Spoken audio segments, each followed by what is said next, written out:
All right, my Bible in 365 brothers and sisters, we have arrived at the book of Micah, and I got to tell you, he is one of what they call the minor prophets, but there is nothing minor about him. Now remember, the reason why they're called the minor prophets is because of the size of the body of writing that they produce, but it has nothing to do with the message. Now here's the thing with Micah.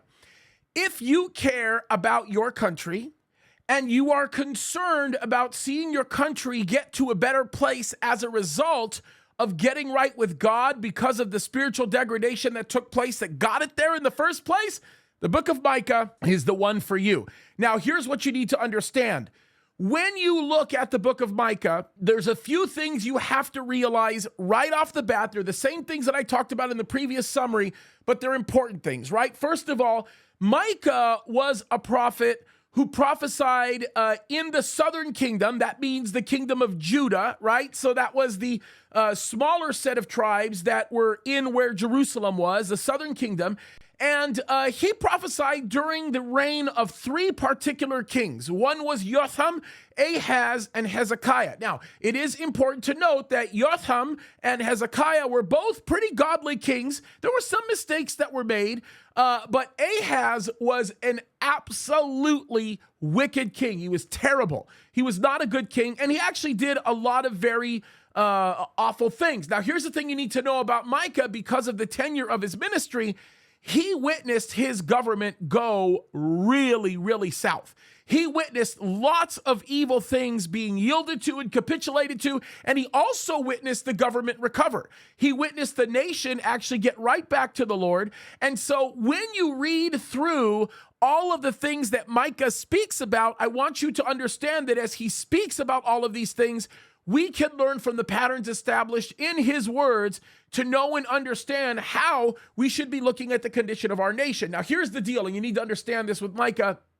Micah is a perfect piece of evidence that makes it clear that when a nation falls, that nation is falling because of a very simple issue, and that is because of the fact that they have turned their hearts against the true and living God, especially when they're a nation that starts off on a covenant or starts off with a covenant that glorifies God, right? So let's break down Micah for just a second because there are some areas that need to be emphasized here, right? First and foremost, when we get to the very beginning of Micah chapter 1, he does speak concerning the northern kingdom. Now, yes, he ministers to the southern kingdom, but it is important to understand that he talks about how Samaria will end up being doomed and actually was doomed as a result of their heart being away from the Lord and the fact that they never acknowledged God in the first place. And then he gets into something very interesting, and he starts speaking about the idolatry that existed not only amongst the rulers of the pagan nations, but the idolatry that existed amongst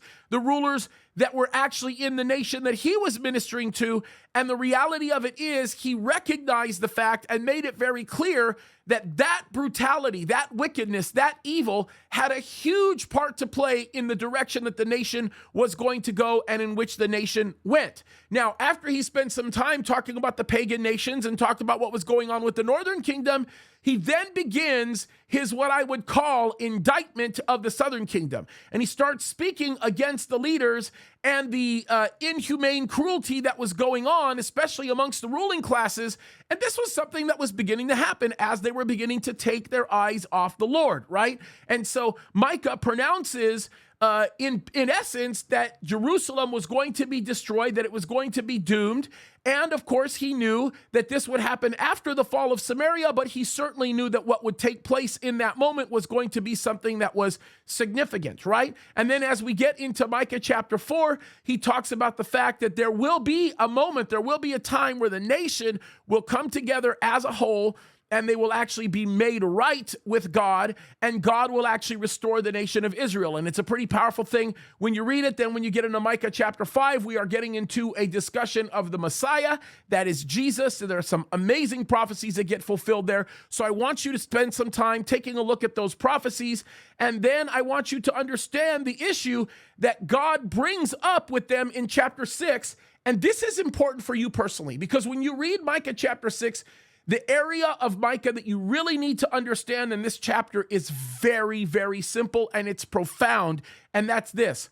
What happens when you choose to not be grateful to the Lord? What happens when you choose to walk with ingratitude and how that damages your walk with God? And then when you get into the end of Micah, you really learn something that we already know to be true, and that is God wins. Now, here's the homework assignment I want to give you, because this is also very central to the subject of Micah, especially since you're in it. I want you to look at a passage that is oftentimes misquoted from the book of Micah, and I want you to study it. And here's the thing, we can talk about it in the next Q&A, but I want you to do some homework on what the Bible terms as justice. What does it mean to walk humbly with God? What does it mean to do justice? What does it mean to be a person who is characterized by a lifestyle and an attribution of mercy? What does that demarcation even look like? So spend some time looking at that, because that is going to greatly enhance your understanding of Micah, and it's going to greatly enhance your understanding of that time in what actually made a country godly and what made a country not so godly, okay? Now, as usual, if you need more teachings on this, I have it on jamescadiz.com. You can go there. You can go to the Calvary Chapel Signal Hill page. You can also go to my YouTube channel. I've got it all over. Really great material. And we think that you'll be blessed. It's all for free. Make sure you get involved. We love you guys. You are doing a great job. We're getting there. We're near the end of the year. Well done, folks. You're a blessing. God bless you. Keep fighting the good fight.